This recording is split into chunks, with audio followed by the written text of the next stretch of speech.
Surabhi hall में बैठकर बहुत गौर से टीवी देख रही थी और एक आवाज आती है।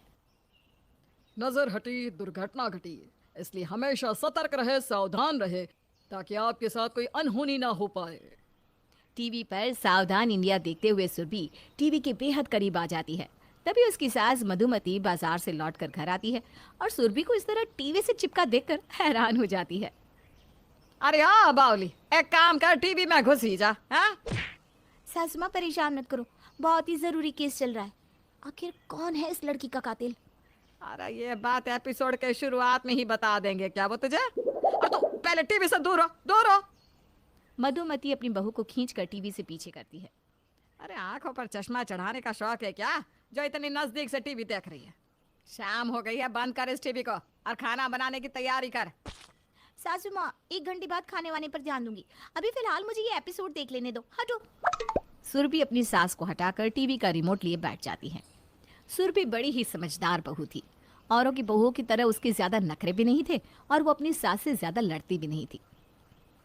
लेकिन बात एक रोज की है, जब वो टीवी पर सावधान इंडिया का एक एपिसोड देख लेती है तो उसके बाद से कभी ऐसा नहीं होता कि वो उसका कोई भी एपिसोड मिस करे। ऐसे ही एक शाम मधुमती सामान लाने के लिए घर से निकल रही होती है। सासू माँ, शाम के समय आप कहाँ टहलने निकल रही है? समय तो देखिए 6 बज गए हैं। अरे कुछ सामान लाना था बहू, चौराहे की दुकान से, वही लाने जा रही हूँ, थोड़ी देर में आ जाऊंगी। बिल्कुल भी नहीं, अरे अभी थोड़ी देर में अंधेरा हो जाएगा और आजकल का माहौल ठीक नहीं है, ये तो आप भी जानती है। चलिए मैं भी आपके साथ चलती हूँ। अरे तो मुझे कौन सा कोई खा जाएगा, और जरा से सामान के लिए 2 लोगों का क्या जाना। एक काम कर, तू ही लेकर आ सामान। सासू माँ लेकिन। अरे अब जा भी, ले ये रही सामान की लिस्ट। मधुमती सुरभि को लिस्ट पकड़ाकर चली जाती है। कुछ ही देर में सामान लेने के बाद जब सुरभि घर की तरफ आ रही थी तो वो गौर करती है कि उसके पीछे कोई आदमी चल रहा है। वो जहाँ जहाँ मुड़ती वो आदमी भी वहीं मुड़ता। ये कौन है जो मेरा इस तरह से पीछा कर रहा है? हे भगवान, कहीं ये सुनसान जगह देखकर मेरा अपहरण तो नहीं करने वाला। सुरभि, ऐसे लोगों से सावधान रहना होगा तुझे। सुरभि ये सोचते हुए अपने कदमों को तेजी से बढ़ाने लगती है और अचानक भागना शुरू कर देती है। तो वो आदमी भी अपने कदमों को तेज कर देता है। घर के बाहर आकर सुरभि अचानक से पलटती है और उस आदमी को जोरदार मुक्का जड़ देती है। कौन है तू? क्यों मेरा पीछा कर रहा है? बोल। सासू माँ, बाहर आइए जल्दी। उसकी आवाज सुनकर मधुमती भागी भागी घर से बाहर आती है। अरे क्या हो गया बहू, तू क्यों चिल्लाई? अरे सुरभि, तुम्हारा हाथ है या हथौड़ा? इतनी जोर से लगी मुझे, आए मेरा गाल। आप क्यों मेरा पीछा कर रहे थे? पीछा नहीं कर रहा था, बस तुम्हारे पीछे चल रहा था क्योंकि तुम्हें कुछ ज्यादा तेज भाग रही थी। मुझे लगा कोई मेरा अपहरण करने के लिए मेरा पीछा कर रहा है। हाँ, और इसलिए बिना देखे सुने धर दिया घुसा अपने ही पति को। अरे गाल सुझा दिया मेरे लाल का। मैंने तो अपनी तरफ से सावधानी दिखाई माँ जी। सच में अगर कोई मेरा अपहरण करने आया होता तो मैं तो सावधान रहूंगी ना। अरे बस कर, और ये जो सावधानी का निशान दिया है ना मेरे बेटे के गालों पर, इसके लिए जाकर कोई दवाई ढूंढ कर आ। आजा बेटा, अंदर आजा। अब बहू की सावधानी से बेटा घायल हो जाता है। सुरभि बेचारी सर खुजाते हुए अंदर जाती है। बीतते समय के साथ सुरभि जब भी टीवी खोलती तो सावधान इंडिया ही देखती। एक रोज दोपहर में वो टीवी के सामने बैठी होती है, तभी दरवाजे पर दस्तक होती है। ठहरो माँ जी, दोपहर के 2 बज रहे हैं, इस समय भला कौन हो सकता है दरवाजे पर? अरे पर ये दरवाजा खोलने पर ही पता चलेगा ना पगली। नहीं नहीं माँ जी, दरवाजा मत खोलना। दोपहर के समय गर्मी के कारण पूरा मोहल्ला वीरान लगता है, तो कौन हमारे घर आएगा? कहीं कोई डकैत वकैत तो नहीं? अरे तू ना अपनी बकैती बंद कर बहू, वरना दरवाजे पर आया इंसान लौट जाएगा। सासू माँ सुनिए, देखिए पूरा दरवाजा मत खोलना। हाँ, सुरभि बोलती रह जाती है और मधुमती दरवाजा खोल देती है। तो नहीं नहीं माँ जी, दरवाजा मत खोलना। दोपहर के समय गर्मी के कारण पूरा मोहल्ला वीरान लगता है, तो कौन हमारे घर आएगा? कहीं कोई डकैत वकैत तो नहीं? अरे तू ना अपनी बकैती बंद कर बहू, वरना दरवाजे पर आया इंसान लौट जाएगा। सासू माँ सुनिए, देखिए पूरा दरवाजा मत खोलना। हाँ, सुरभि बोलती रह जाती है और मधुमती दरवाजा खोल देती है। तो बाहर पड़ोसन रेवती हाथ में बर्तन लिए खड़ी थी। अरे रेवती, तू आजा, अंदर आजा। तुम लोग क्या बहरे हो गए हो? अरे कब से दरवाजा पीट रही थी, हाथ भी लाल हो गए मेरे। कान में रुई डालकर बैठे थे क्या सभी? ऐसी बात नहीं है रेवती आंटी, वो आप कभी दोपहर के समय घर नहीं आई ना, तो मुझे लगा पता नहीं कौन ऐसे दोपहर के समय दरवाजा पीट रहा है। इसकी बात छोड़, तू ये बता रही होती क्या लेकर आई है? यही तो दिन आई थी। मैंने गुड़ की खीर बनाई थी। वो क्या है ना, शुगर के चलते बहुत समय से खीर नहीं खाई थी, तो बस मन किया तो बना ली और वही दिन आ गई। ले मधुमती, चक्कर बता मुझे। इतना कहकर रेवती सोफे पर बैठ जाती है जहाँ टीवी का रिमोट भी रखा था और अचानक ही टीवी की आवाज बढ़ जाती है जिस पर सावधान इंडिया चल रहा था। उस मासूम बुजुर्ग को पता नहीं था कि जो खीर वो खाने जा रही है उसमें जानलेवा जहर की पूरी शीशी उड़ेली थी कातिल ने। ये सुनते ही सुरभि अपनी सास के हाथ से खीर का बर्तन छटक देती है और सारी खीर फर्श पर फैल जाती है। अरे बहू, ये क्या किया तूने? अब गलती से हाथ लग गया सासू माँ, मैं तो मक्खी भगा रही थी। हाय हाय, सारी खीर का सत्यानाश कर दिया तेरी बहू ने मधुमती। कितनी मेहनत से बना कर लाई थी मैं, एक चम्मच भी चखने को नसीब नहीं होने दिया। अब मैंने जानबूझकर तो नहीं किया ना आंटी, गलती से हो गया। अरे रहने दे, सब समझती हूँ मैं। रेवती गुस्से में वहां से चली जाती है तो सुरभि गहरी सांस लेकर टीवी देखने बैठ जाती है। तभी मधुमती गुस्से में टीवी बंद कर देती है। सासू माँ, बंद क्यों किया?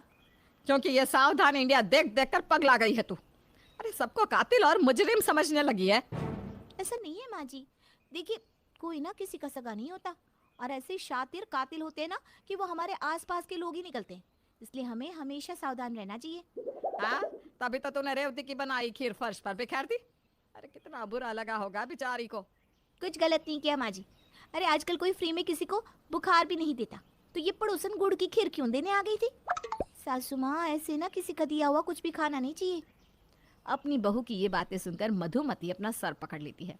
समय बीतता है और एक रोज बिजली वाला बिजली का बिल देने घर आता है। ये लीजिए मैडम, बिजली का बिल। माता जी नहीं है क्या घर पर? तुम्हें उससे क्या है? बिल देने आए हो या माता जी से मिलने? नहीं, वो हर बार बिल वही लेने आती थी ना, इसलिए पूछा मैडम। वैसे मैडम, क्या है? थोड़ा ठंडा पानी मिलेगा? बहुत गर्मी हो रही है, गला सूख रहा है। कहीं ये पानी मांगने के बहाने घर में तो नहीं घुसने वाला? शक्ल से तो भोला दिख रहा है, लेकिन भोली शक्ल वाले ही अक्सर शातिर होते हैं। कहीं ये पानी मांगने के बहाने घर में तो नहीं घुसने वाला? शक्ल से तो भोला दिख रहा है, लेकिन भोली शक्ल वाले ही अक्सर शातिर होते हैं। मैडम कहाँ खो गई आप? आपके घर में पानी की किल्लत है क्या? कैसी बात कर रहे हो? तो पानी पिला दीजिए ना, बहुत प्यास लगी है। ठीक है, यहीं खड़े रहो, मैं अभी लेकर आती हूँ। अभी कुछ ही देर में सुरभि जब पानी लेकर आती है तो देखती है कि बिजली वाला उसके घर के अंदर आकर आगे बढ़ रहा था। तभी सुरभि अचानक उसके मुंह पर पानी फेंक देती है और उसे धक्का देकर बाहर करती है। अकेली औरत देखी नहीं कि घर में घुसने लगा? अरे पर मैं तो वो मैं क्या कर रही हूँ? तुझे तो मैं अभी बताती हूँ। सुरभि बिजली वाले की कुटाई करना शुरू कर देती है। उसके चिल्लाने की आवाज सुनकर मधुमती और रजत बाहर आते हैं। अरे रुक जाओ सुरभि, क्यों इस बेचारी की धुलाई कर रही हो? बेचारा नहीं, ऐसे लोग होते हैं आवारा। ये पानी मांगने के बहाने हमारे घर में घुसा चला आ रहा था। अरे मैडम, मैं किसी गलत इरादे से घर में नहीं घुसा था। वो तो एक बिजली का बिल उड़कर आपके घर में चला गया था। मैं उसे उठाऊं उससे पहले आकर आपने मुझे धो दिया। अब पकड़ा गया तो झूठ बोल रहा है सासू माँ। ये आदमी ठीक नहीं है। अरे शांत हो जा बहू, यही रुक। मधुमती अंदर जाती है और बिजली का बिल लेकर बाहर आती है। यही है क्या वो बिजली का बिल जो उड़कर अंदर गया था? हाँ माता जी, हमने तो पानी मांगा था, लेकिन आपकी बहू ने तो अच्छा खासा राशन पानी दे दिया। आय आय आय आय। माता जी, आज के बाद आपके घर कभी बिजली का बिल देने नहीं आऊँगा। सासू माँ, वो सावधान इंडिया में ऐसे ही एक बिजली वाले ने पानी मांगने के बहाने कत्ल कर दिया था, इसलिए मुझे लगा कि ये बेचारा भी तेरा कत्ल करने आया है, यही ना? अरे तूने तो हद पार कर दी। सावधान सावधान रहने के चक्कर में आते जाते हर किसी को मुजरिम समझती है तू। सुरभि, उस दिन तुमने मुझ पर भी इसी तरह शक किया था। सावधान रहना ठीक है, लेकिन इस तरह सबको शक की निगाहों से देखती रहोगी तो। सुरभि की सास और पति उसे बहुत समझाते हैं कि सावधान और सतर्क रहना अच्छी बात है, लेकिन हर किसी को मुजरिम समझकर कूट देना ठीक नहीं। सुरभि सुन तो लेती है, लेकिन कुछ दिनों के बाद सुरभि के दिमाग से ये बातें निकल जाती हैं और एक रात वो अंधेरे में कमरे के बाहर अपनी ही सास को चोर समझकर कूट देती है। सासू माँ, आप कहाँ से आ गई? पहले ये बता, तू रात के समय भी सावधान रहती है क्या? रे मेरी कमर तोड़ दी। हाय हाय हाय। सासू माँ माफ करना, वो ज्यादातर घटनाएं रात में ही घटती है ना, इसलिए रात को ज्यादा सावधान रहना चाहिए। तो मैंने अंधेरे में आपको चोर समझा इसलिए। अरे तेरी सावधानी तो हमारी परेशानी बन गई है बहू।